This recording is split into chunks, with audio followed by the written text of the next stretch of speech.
You know, in coaching, one of the things that Rachel and I are asked a lot is in regards to, do I have to stick to this plan forever? Is there never going to be a break? You know, a lot of people remember back to my story, which had to do with I lived overseas for 2 years, and my digestive disorder basically went away.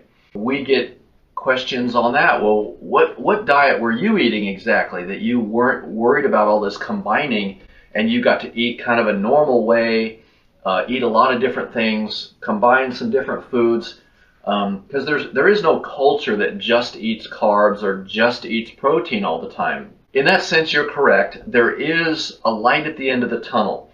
Now, personally, where I was when I lost my digestive disorder symptoms altogether was Hong Kong. I was living in Hong Kong.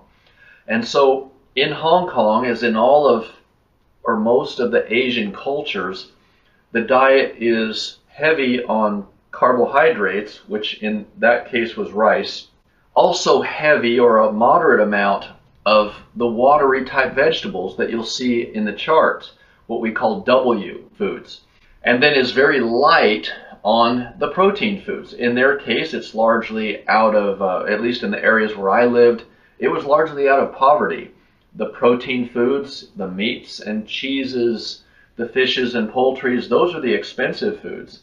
People tended to have like one small fish, and that would be the only protein food in the whole mix for an entire family of 4 or 5 or 6 people for their whole dinner. People filled up on the rice and the watery vegetables, and then had a very small amount. Every person might have had an ounce and a half or maybe 2 ounces of a light protein. And so in that sense, that meal might have still been pretty close to the 9-to-1 magic ratio. But once you heal, in general, if you have gone through an extensive period of time, many months or maybe a year or two, of using the program, not necessarily 100%, but using the program to reduce, your symptoms are gone. You actually feel like you no longer have the disease.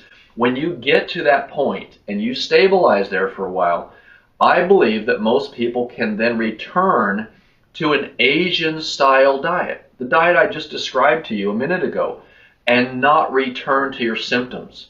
To me, that's the answer. Now, if I give you a cold hard facts and say at this many months you start doing this and you can keep doing that and you never have to this again, that's not realistic because I don't know you, I don't know your sensitivity level, I don't know all your other health concerns. You and your doctor need to consult perhaps on that.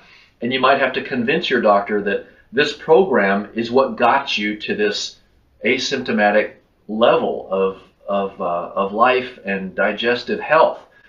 Once he or she understands that, if you can get them to believe you, then they might be able to help you modify and make decisions. You might make them on your own, but basically that's the answer. Yes, there is a possible light at the end of the tunnel for most people, and it would involve an Asian-style diet with white or brown rice, a simple or complex carbohydrate meal like that.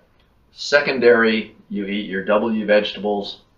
Lastly, some protein food also. You have to call this and consider this a carb meal. You can't eat a lot of protein, have half of a fish or a couple pieces of chicken or a good-sized portion of beef and say this is Asian style because see, I'm eating some rice and some W vegetables and some protein. No, it has to be a very small amount of protein with a large volume of the other two items. You're coming close to the 9-to-1 ratio. You'll probably be all right in most cases if you've healed for a while and have become asymptomatic before that. Thanks.